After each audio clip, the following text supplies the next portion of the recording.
Welcome to T-SAT. I'm Naresh, history faculty. ఈరోజు మనము ఈ యొక్క వీడియోలో విదేశీ దండయాత్రల గురించి నేర్చుకుందాము. భారతదేశం పైన క్రీస్తు పూర్వం 6వ శతాబ్ద కాలంలోనే మొదటిసారిగా దండయాత్రలు అనేవి ప్రారంభమయ్యాయి.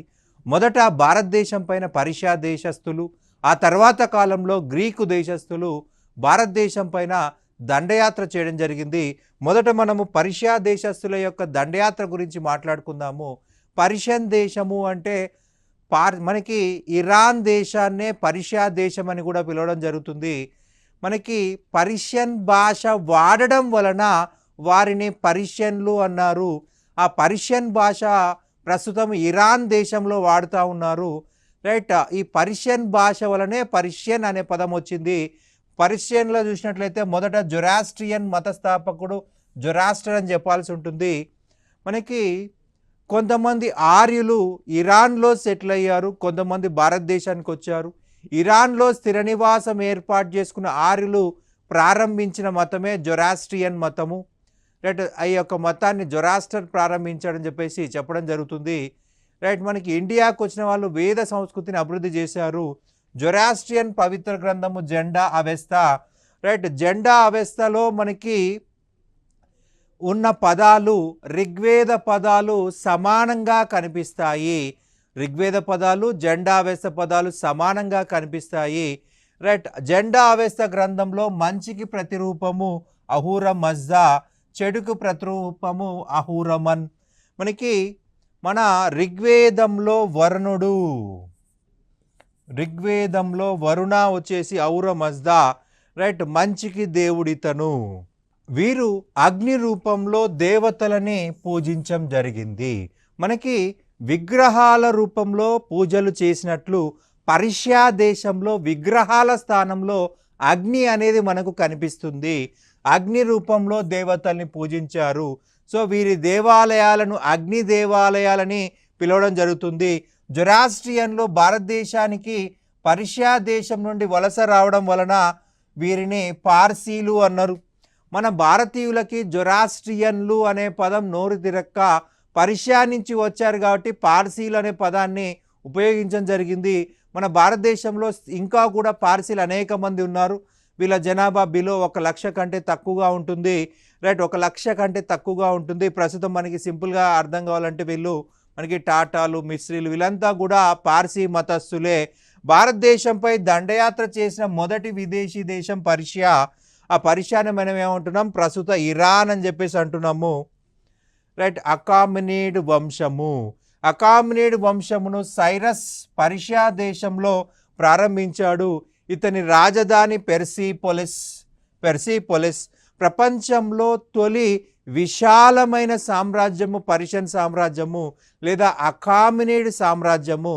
ప్రస్తుతం మనము అమెరికాని సూపర్ పవర్ అంటున్నాము. అలాగే అత్యంత పురాతన కాలంలో మొట్టమొదటి సూపర్ పవర్ అంటే పర్షియా దేశము. ఆ కాలంలో తెలిసిన ప్రపంచంలో సగం వరకు ఈ యొక్క పర్షియా దేశమే ఆక్రమించుకుంది. ఆ కాలంలో మనకు తెలిసిన ప్రాంతం చాలా తక్కువ. మనకి ఇండియా, చైనా, యూరప్, అలాగే ఆఫ్రికా యొక్క ఉత్తర భూభాగాలు మాత్రమే, ఈజిప్ట్, రైట్, లిబియా ఈ దేశాలు మాత్రమే తెలుసు. ఆఫ్రికా యొక్క చిట్ట చివరి ప్రాంతాలు ఎవరికీ తెలియవు. రైట్. అమెరికా ఖండనాలు ఎవరికీ తెలియదు, ఆస్ట్రేలియా ఎవరికీ తెలియదు. తెలిసిన ప్రాంతంలో సగం వరకు ఈ యొక్క అకామినీడ్ వంశము ఆక్రమించుకోవడం జరిగింది. రైట్. సైరస్. ఈ సైరస్ అనేవాడు ఇతని యొక్క బిరుదు ది గ్రేట్ అని చెప్పాల్సి ఉంటుంది. ఇతడే అకామినీడ్ వంశం యొక్క స్థాపకుడిగా గుర్తుపెట్టుకోవాలి.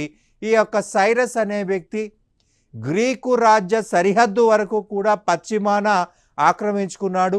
అలాగే భారతదేశంపై దండయాత్ర చేసిన మొదటి చక్రవర్తి సైరస్. భారతదేశం పైన దండయాత్ర చేసిన తొలి విదేశీయుడు సైరస్. ఇతను మన భారతదేశంలోని షోడశ మహాజనపదాల్లోని గాంధారా జనపదాన్ని, కాంబోజా జనపదాన్ని ఆక్రమించుకోవడం జరిగింది. మనము గత క్లాసులో షోడశ మహాజనపదాల గురించి చెప్పుకున్నాము. ఈ షోడశ మహాజనపదాల్లో గాంధారా, కాంబోజా భారతదేశ బయట ఉన్నాయి, ప్రస్తుత భారతదేశ బయట ఉన్నాయి. కానీ ఆ కాలంలో భారతదేశం అనే చెప్పుకున్నాము. గాంధారా దాని రాజధాని తక్షశిల మరియు పుష్కలావతి దాన్నే మనం ఇప్పుడు పురుషపురం అన్నాము, పెషావర్ అన్నాము. రైట్, పాకిస్తాన్ ప్రాంతము, అలాగే ఆఫ్ఘనిస్తాన్ ప్రాంతము, కాంబోజా ఇది ఆఫ్ఘనిస్తాన్ ప్రాంతము మరియు రైట్ తాజికిస్తాన్ ప్రాంతంలో ఉంది. ఈ 2 జనపదాలను ఆక్రమించుకున్న వ్యక్తి సైరస్. రైట్, ఇతను భారతదేశంపై దాడి చేసిన తొలి విదేశీ రాజుగా చెప్పబడతాడు. రైట్, సైరస్ తర్వాత మనకి భారతదేశం పైన దాడి చేసిన మరొక వ్యక్తి డేరియస్ I. ఈ అకామినేడ్ వంశంలో మరి ఒక గొప్పవాడు భారతదేశంలోని పంజాబ్ మరియు సింధులను ఆక్రమించుకున్నాడు.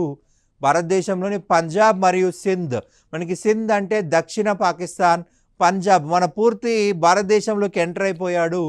రైట్, వీళ్ళ కాలంలో 1/3 వంతు జాతీయ ఆదాయము, పర్షియా జాతీయ ఆదాయము భారతదేశ భూభాగాల నుంచే వస్తుంది అని చెప్పేసి వాళ్ళు వాళ్ళ యొక్క శాసనాల్లో రాసుకోవడం జరిగింది. కాంబోజా, గాంధారా, సింధ్, పంజాబ్ ఈ ప్రాంతాల నుండి 1/3 వంతు జాతీయ ఆదాయము ఈ ప్రాంతం నుంచే వస్తుంది. ప్రపంచ చరిత్రలో తొలిసారిగా శాసనాలను జారీ చేసింది డేరియస్ అని చెప్పాల్సి ఉంటుంది. రైట్, ఇతను డిపి అన్నాడు. ఈ డిపినే మనము లిపి అంటున్నాము, లిపి. రైట్, మనకి తెలుగులో లేదా సంస్కృతంలో మనం లిపి అంటున్నాము. రైట్, ఈ డేరియస్ తన శాసనాల్లో డిపి అనే పదం వాడాడు, అదే ప్రస్తుత లిపి అని చెప్పాల్సి ఉంటుంది. రైట్, పసార్గుడి శాసనం, సూసా శాసనం అనేది డేరియస్ యొక్క తొలి శాసనాలుగా చెప్పాల్సి ఉంటుంది.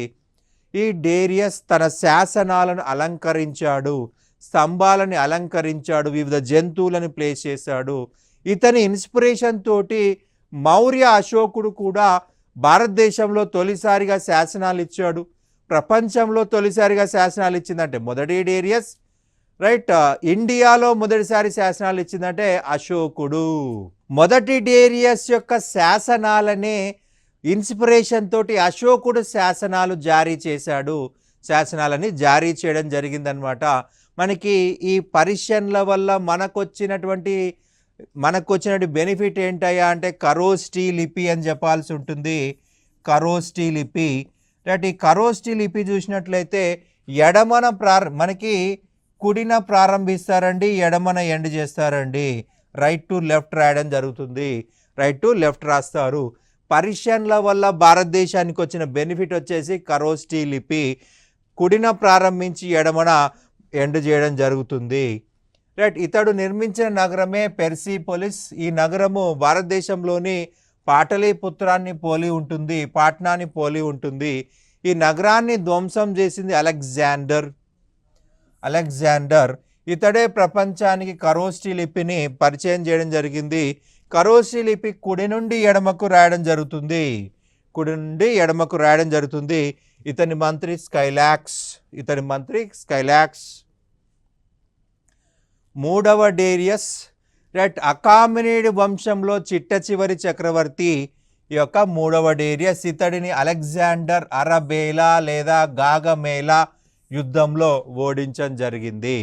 మనకి ఇక్కడ ప్రధానంగా చూసినట్లయితే అలెగ్జాండర్ దగ్గర సైన్యము జస్ట్ ఒక 10,000 మాత్రమే, కానీ డేరియస్ దగ్గర సువిశాల సైన్యం ఉంది.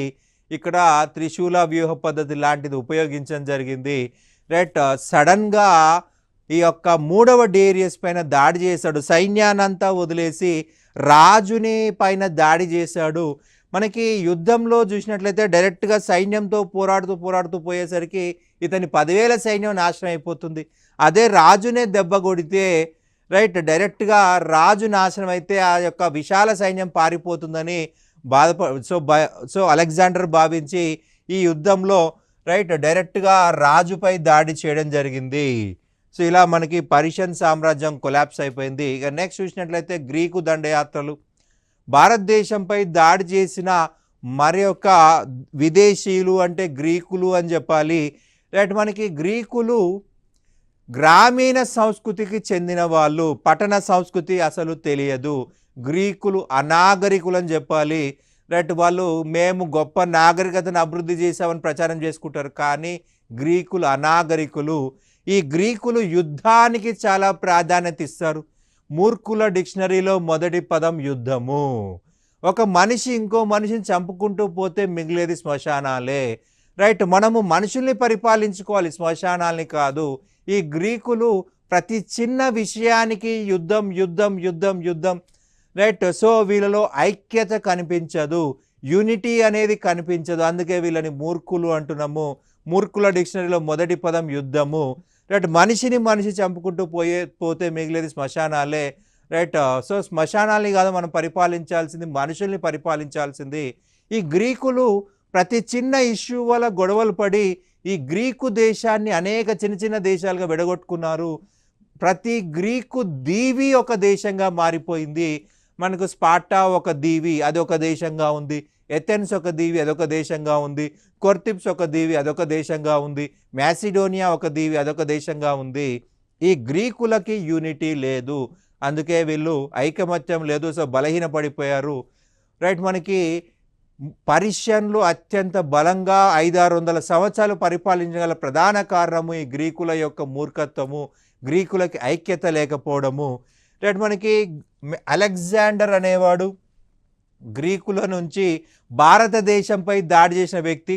రైట్, 356లో జన్మించడం జరిగింది, 323లో చనిపోవడం జరిగింది. అలెగ్జాండర్ యొక్క రాజ్యము మ్యాసిడోనియా రాజ్యము. రైట్, ఇతని మదర్ పేరు వచ్చేసి, తల్లి పేరు వచ్చేసి ఒలింపియా. రైట్, తండ్రి పేరు వచ్చేసి రెండవ ఫిలిప్. గురువు వచ్చేసి అరిస్టాటిల్. లక్ష్యం వచ్చేసి విశ్వ విజేత కావడం, పూర్తి ప్రపంచాన్ని ఆక్రమించుకోవడం అలెగ్జాండర్ యొక్క లక్ష్యము. ఇతని గుర్రం వచ్చేసి బూసే పోలస్ అని చెప్పేసి. రైట్, ఈ రెండవ ఫిలిప్ అనే వ్యక్తి అనేక గ్రీకు చిన్న చిన్న రాజ్యాలను ఏకం చేసి ఒక బలమైన మ్యాసిడోనియా రాజ్యాన్ని ఏర్పాటు చేయడం జరిగింది. అంతకన్నా ముందు అనేక చిన్న రాజ్యాలుగా దీవులుగా ఉన్నటువంటి వాటిని ఏకం చేసిన వ్యక్తి రెండవ ఫిలిప్. అతనికంటే ముందు అందరూ కూడా చిన్న రాజ్యాలే ఉండేవి. సో అలెగ్జాండర్ యొక్క తండ్రి రెండవ ఫిలిప్ ఈ యొక్క రాజ్యాన్ని ఏకం చేశాడు, ఒక బలమైన గ్రీకు సైన్యాన్ని ఏర్పాటు చేశాడు, బలమైన మ్యాసిడోనియా గ్రీకు రాజ్యాన్ని ఏర్పాటు చేశాడు. రైట్, ఇక ఫైనల్గా రెండవ ఫిలిప్ మరణాంతరం అలెగ్జాండర్ రాజు కావడం జరిగింది. అలెగ్జాండర్ లక్ష్య సాధనలో భాగంగా మధ్య ఆసియా, ఈజిప్ట్ను ఆక్రమించి భారత వాయువ్య ప్రాంతంలో గల బియాస్ నది వరకు విజయాలు సాధించాడు. మనకి అలెగ్జాండర్ అరబేలా లేదా గాగమేలా యుద్ధంలో మూడవ డేరియస్ని ఓడించడం జరిగింది. మూడవ డేరియస్ని ఓడించేసి భారతదేశం వైపు రావడం జరిగింది. అయితే మూడవ డేరియస్ అనే వ్యక్తి ఓడిపోయిన తర్వాత పర్షియా దేశాన్ని అలెగ్జాండర్ ఆక్రమించుకున్నాడు. రైట్, అటువంటి పరిస్థితుల్లో ఇండియాలో 2 రాజ్యాలు ఉన్నాయండి, తక్షశిల రాజ్యం, పురుషపుర రాజ్యం. తక్షశిల రాజ్యం యొక్క రాజు అంబి, గొప్ప రాజకీయవేత్త. రాజకీయ నాయకులు ఎలా ఉంటారు? అందితే జుట్టు, అందకపోతే కాళ్ళు. రైట్, పోరస్ పురుషోత్తముడు, ఇతను పురుషపురం యొక్క రాజు. రైట్, పురుషోత్తముడు అని భారతీయ గ్రంథాలు చెప్తా ఉన్నాయి, పోరస్ అని చెప్పేసి గ్రీకు గ్రంథాలు చెప్తా ఉన్నాయి. ఇతను గొప్ప యోధుడు. రైట్, ఇతనికి రాజకీయాలు తెలియదు. ఈ అంబి అనేవాడు పురుషపురం రాజైన పురుషోత్తముడి యొక్క బద్ధ శత్రువు. సో వీళ్ళిద్దరూ నిరంతరం యుద్ధాలు చేసేవాళ్ళు, కానీ ప్రతిసారి పురుషోత్తముడే గెలిచేవాడు. అంబి ఎలాగైనా పురుషోత్తముని ఓడించే దురుద్దేశంతో రైట్ అలెగ్జాండర్ని భారతదేశానికి ఆహ్వానించాడు. సో మనం ఏమని పిలుస్తాం అంబిని అంటే మొట్టమొదటి దేశద్రోహి అని చెప్పి చెప్తాము. మొట్టమొదటి దేశద్రోహి. అలెగ్జాండర్ను ఇండియాకు ఆహ్వానించింది అంబి, తక్షశిల రాజు. రైట్, అందుకే ఇతన్ని ఏమని పిలుస్తాం? మొట్టమొదటి దేశద్రోహి. రైట్, మనకి రాజకీయ నాయకులు వాళ్ళ స్వార్థం కోసము దేశాన్ని అమ్మేస్తారు. అది మనకు అప్పటి నుంచే స్టార్ట్ అయింది. చరిత్ర ఎప్పుడు పునరావృతం అవుతూనే ఉంటుంది. రైట్, అంబి అనేవాడు అలెగ్జాండర్ అనే విదేశీయుని భారతదేశంపైకి ఆహ్వానించాడు. అతని ఉద్దేశం ఏంటి? పురుషోత్తముణ్ణి ఓడించాలి, పురుషోత్తముని నాశనం చేయాలి. రైట్, క్రీస్తు పూర్వం 326లో జీలం నదీ తీరంలో పురుషపుర రాజ్యానికి చెందిన పురుషోత్తముడు లేదా పోరస్ను జీలం నది లేదా హైడాస్పస్ నది యుద్ధంలో ఓడించడం జరిగింది. అలెగ్జాండర్ మంచి వర్షాకాలంలో వచ్చాడండి. వర్షాకాలంలో భారతదేశానికి వచ్చాడు. జూన్ జూలై నెలలో వచ్చాడు. జీలం నదికి విపరీతమైన వరదలు వస్తూ ఉన్నాయి. ఆ వరదల దాటికి అలెగ్జాండర్ జీలం నది దాటలేని పరిస్థితి. జీలం నదిని దాటలేని పరిస్థితి. కొన్ని రోజుల పాటు జీలం నది ఒడ్డునే వెయిట్ చేయాల్సిన పరిస్థితి. వరద తగ్గిన తర్వాత ఒక చిన్న దీవి సహాయంతో రాత్రిపూట జీలం నదిని దాటి పోరస్ పైన దాడి చేయడం జరిగింది. రైట్, అర్ధరాత్రి అయినప్పటికీ చాలా వీరోచితంగా పోరాడాడు పోరస్. రైట్, పోరస్ యొక్క వీరత్వాన్ని చూసి అలెగ్జాండర్కు చాలా గొప్పగా అనిపించింది. సో అతన్ని చంపలేదు, తనకి సామంతుడిగా నియమించుకున్నాడు. తనకి సామంతుడిగా నియమించుకొని మరికొన్ని ప్రాంతాలను అతని కింద పెట్టడం జరిగింది. అలెగ్జాండర్ భారతదేశంలో ఆక్రమించినటువంటి ప్రాంతాలన్నీ కూడా ఈ యొక్క పోరస్కి కొన్ని ఇచ్చి తన సామంతుడిగా నియమించాడు. పోరస్ని చంపలేదు. రైట్, ఇక్కడ ప్రధానంగా మనం గుర్తుపెట్టుకోవాల్సింది వచ్చేసి హైడాస్పస్ నది యుద్ధం లేదా జీలం నది యుద్ధం. జీలం నది యుద్ధము గ్రీకు భాషలో జీలంని హైడాస్పస్ అన్నారు. జీలంని హైడాస్పస్ అన్నారు. సో హైడాస్పస్ నది యుద్ధంలో లేదా జీలం నది యుద్ధంలో పురుషోత్తముడు లేదా పోరస్ను ఓడించడం జరిగింది. రైట్, అలెగ్జాండర్ బియాస్ నది వరకు మాత్రమే వెళ్ళాడు. బియాస్ నది వరకు మాత్రమే వెళ్ళాడు. బియాస్ నది దాటడానికి అలెగ్జాండర్ సైనికులు అంగీకరించలేదు. కారణము నందా డైనాసిటీ. నందవంశం అనేది బియాస్ నది యొక్క సరిహద్దు ప్రాంతము. ఈ నందవంశ రాజ్యము అత్యంత బలమైన సైన్యం కలిగి ఉంది. దాదాపు 2 లక్షల కాల్బలం ఉంది. 2 లక్షల కాల్బలం ఉంది. అలాగే 30,000 గుర్రాలు, 9,000 ఏనుగులు, 8,000 రథాలు. ఇంత సైన్యం వినగానే అలెగ్జాండర్ సైన్యం బలహీనపడింది. మానసికంగా బలహీనపడింది. వాళ్ళు భయపడ్డారని చెప్పాల్సి ఉంటుంది. రైట్, ఈ యొక్క ధననందుడి సైన్యము లేదా నందా సైన్యం గురించి వినగానే వాళ్ళు భయపడి వెనక్కి వెళ్ళాలని చెప్పేసి విపరీతమైన ఒత్తిడి చేశారు. క్రీస్తు పూర్వం 327 నుండి 25 మధ్యలో 19 నెలలు అలెగ్జాండర్ ఇండియాలో ఉన్నాడు. రైట్, భారతదేశాన్ని గెలవలేక తిరిగి వెళ్తూ ఉండగా ఇరాక్లో బాబిలోనియా అనే నగరంలో అలెగ్జాండర్ మలేరియా అనే వ్యాధితో మరణించాడు. మలేరియా అనే వ్యాధితో మరణించడం జరిగింది. రైట్, భారతదేశాన్ని గెలవలేకపోయాడు. మనకి బియాస్ నది వరకు మాత్రమే రాగలిగాడు. బియాస్ నది దాటలేకపోయాడు. రైట్, గ్రీకు సైనికులు అంగీకరించలేదు. గ్రీకు సైనికులు వెనక్కి వెళ్ళిపోవాలని ప్రెజర్ చేయడంతో ఆయన వెనక్కి వెళ్ళిపోయాడు. రైట్, బాబిలోనియా అనే నగరంలో అలెగ్జాండర్ మరణించాడు. ఈ బాబిలోనియా వచ్చేసి ఇరాక్ అని చెప్పాలి. రైట్, అలెగ్జాండర్ భారతదేశాన్ని గెలవలేకపోవడం గల కారణాలు నందా సైన్యం యొక్క శక్తి సామర్థ్యము. మనకి ఇప్పుడే చెప్పుకున్నాము, నందులకి 2 లక్షల కాల్బలం ఉంది, 30,000 అశ్వదళము, 8,000 రథాలు, రైట్, 9,000 ఏనుగులు, 2 లక్షల కాల్బలము లేదా పదాతి దళము, 30,000 గుర్రాలు,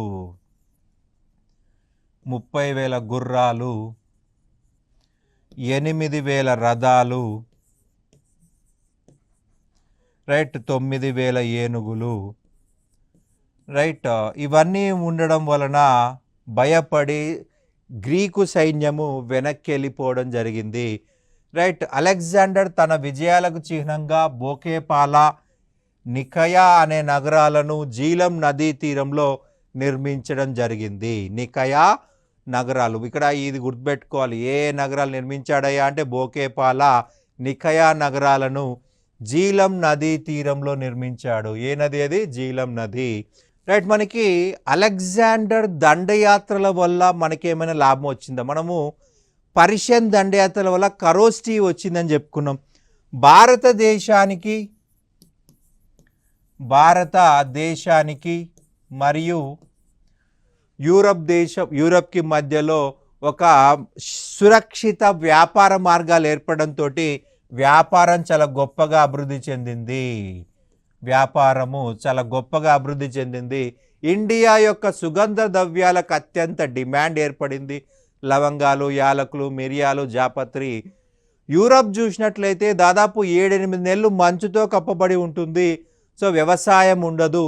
సో వాళ్ళు పూర్తిగా పశుమాంసంపై ఆధారపడి జీవిస్తారు. పశుమాంసము ఎక్కువ రోజులు నిలవ ఉండాలంటే సుగంధ ద్రవ్యాలు కావాలి. సో సుగంధ ద్రవ్యాలని ఎగుమతి చేసుకున్నారు. లవంగాలు, యాలకులు, మిరియాలు, జాపత్రి ఇవన్నీ కూడా ఎగుమతి చేసుకోవడం జరిగింది. రైట్, మిరియాలను యవన ప్రియా అని చెప్పేసి రాయడం జరిగింది. యవనులు అంటే పశ్చిమం నుంచి భారతదేశానికి వచ్చిన వాళ్ళు యవనులు.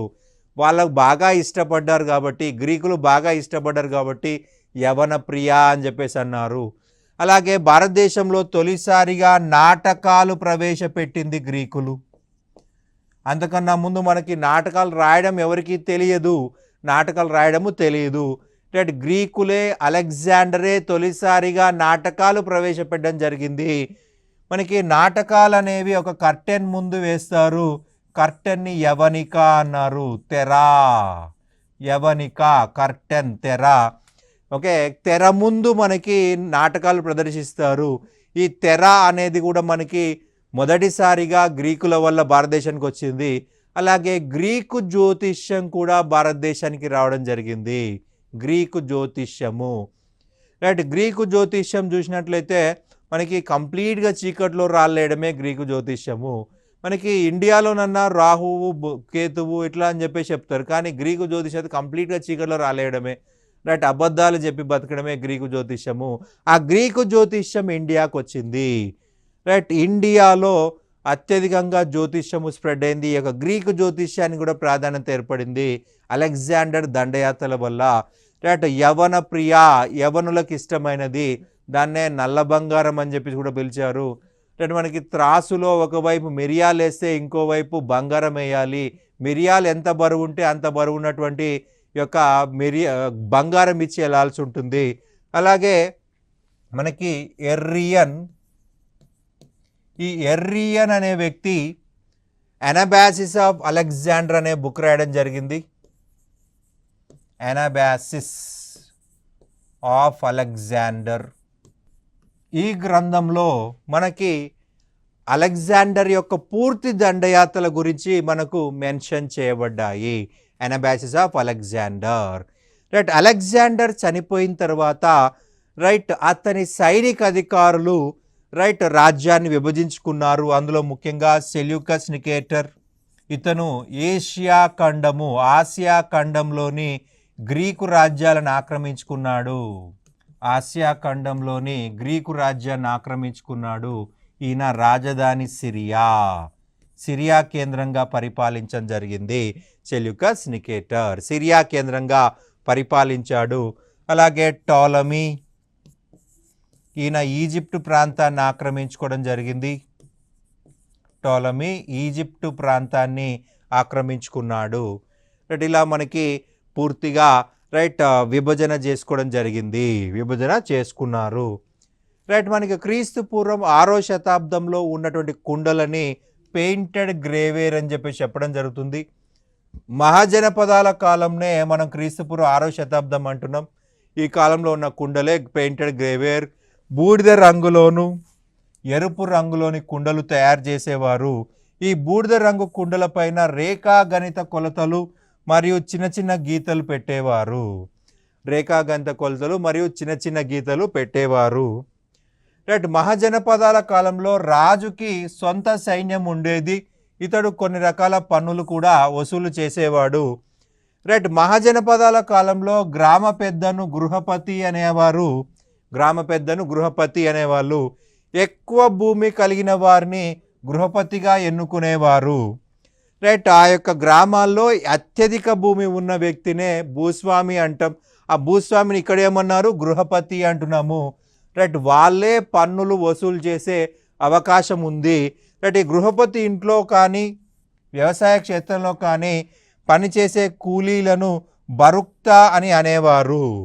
గృహపతి ఇంట్లో కానీ వ్యవసాయ క్షేత్రంలో కానీ పనిచేసే వారిని బరుక్తా అనే కూలీలు అనేవాళ్ళు. యుద్ధాల్లో ఓడిపోయిన వ్యక్తులను బానిసలుగా దాసులు అనేవారు. గ్రామాల్లోనూ నగరాల్లో చేతి వృత్తుల వారు నివసించడం జరిగింది. మనకి కుమ్మరి, కమ్మరి, వడ్రంగి, స్వర్ణకార, సాలె మొదలగు వారు ఉన్నారు. మహాజనపదాల కాలంలోనే నాణెములు వాడకం ప్రారంభమైంది. నాణెములు వాడకం అనేది వచ్చింది. రైట్. ఈ కాలంలో ప్రధానంగా చూసినట్లయితే బాగా పంటలో 1/6 వంతు. భారతదేశంలో వసూలు చేయబడ్డ మొట్టమొదటి పన్ను బాగా పండిన పంటలో 1/6 వంతు. మనకి పండిన పంట నుంచే వసూలు చేస్తారు, భూమి నుంచి పన్నులు వసూలు చేయరు. ఎందుకంటే భూమి స్థిరంగా ఉంటుంది, పంట పెరుగుతుంది, పంట తగ్గుతుంది. మనకి ప్రధానంగా చూసినట్లయితే 2001లో 1 ఎకరం ఉంటే 2002లో కూడా 1 ఎకరమే ఉంటుంది.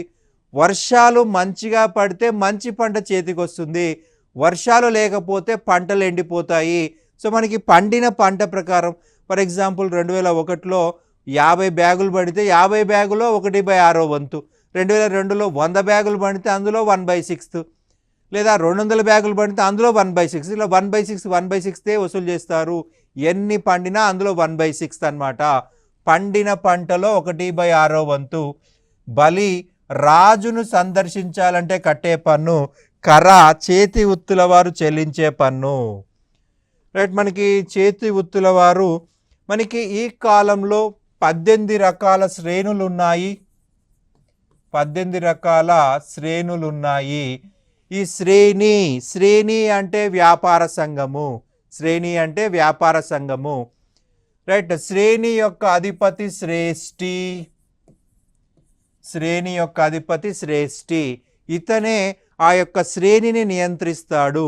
రైట్. ఎవరైతే వాళ్ళు పని చేయాలనుకుంటారో ఆ పని చేసిన వారికి సంబంధించి రైట్ వాళ్ళకు ముఖ్యంగా వాళ్ళకి ఒక సభ్యత్వ రుసుము వసూలు చేస్తాడు. ఆ వసూలు చేసిన తర్వాత వాళ్ళకు శిక్షణ ఇవ్వబడుతుంది. ఆ శిక్షణ తీసుకున్న తర్వాతే వాళ్ళు సో పని చేసుకోవాలి. ఒకవేళ సభ్యత్వ రుసుము కట్టకుండా శిక్షణ తీసుకోకుండా ఆ పని నిర్వహించినట్లయితే వాళ్ళను జైలుకు పంపించే అవకాశం కూడా ఉంటుంది. ఈ శ్రేణులు బ్యాంకుల్లాగా కూడా పనిచేశాయి. ఈ శ్రేణులు బ్యాంకుల్లాగా కూడా పనిచేశాయి. ఆ కాలంలో 12% వడ్డీ రేటు ఉంది. క్రీస్తు పూర్వం 6వ శతాబ్దంలో వడ్డీ రేటు 12%. 12% అని గుర్తుపెట్టుకోవాలి. రైట్. వసూలు చేసినటువంటి సభ్యత్వ రుసుమునే అవసరం ఉన్న వాళ్ళకి రైట్ వడ్డీ కింద ఇవ్వడం జరిగింది. రైట్. 12% వడ్డీ రేటు గుర్తుపెట్టుకోవాలి. కార్షపణము అనేటువంటి నాణాలు వాడకంలోకి రావడం జరిగింది. మనకి కొన్ని ఎగ్జాంపుల్ చూసినట్లయితే కులాల శ్రేణి, కుండలు తయారు చేసేవారి సంఘము, కుండలు తయారు చేసేవారి సంఘము, వెజ, వైద్యుల సంఘము, వైద్యుల సంఘము. రైట్. గంధిక, సుగంధ ద్రవ్యాలు తయారు చేసేవారి సంఘము, సుగంధ ద్రవ్యాలు తయారు చేసేవారి సంఘము. అలాగే తిలపిక, తిలము అంటే నూనె. సో నూనె తయారు చేసేవారి సంఘము, నూనె తయారు చేసేవారి సంఘము. కోలిక, బట్టలు తయారు చేసేవారి సంఘము. వదిక, వడ్రంగి వారి సంఘము, వడ్రంగి వారి సంఘము. శిలవదిక, శిల్పుల సంఘము, శిల్పుల సంఘము. ఇలా మనకి 18 రకాల వ్యాపార సంఘాలు అనేవి ఉన్నాయి. వాటిని ఏమని చెప్పామంటే శ్రేణులు. ఈ శ్రేణుల నుంచి కలెక్ట్ చేసే ట్యాక్సే కరా అని చెప్పుకున్నాము. ఇలా మనకు 18 రకాల వ్యాపార సంఘాలు ఉన్నాయి. ఇవి కొన్ని ఎగ్జాంపుల్స్ అన్నమాట. రైట్. ఇది మనకు షోడశ మహాజనపదాలు. అలాగే మనకి విదేశీ దండయాత్రలు ఈ కాలంలో కూడా మనకి ఉన్నటువంటి వాటి గురించి డిస్కస్ చేసుకున్నాము. Thank you.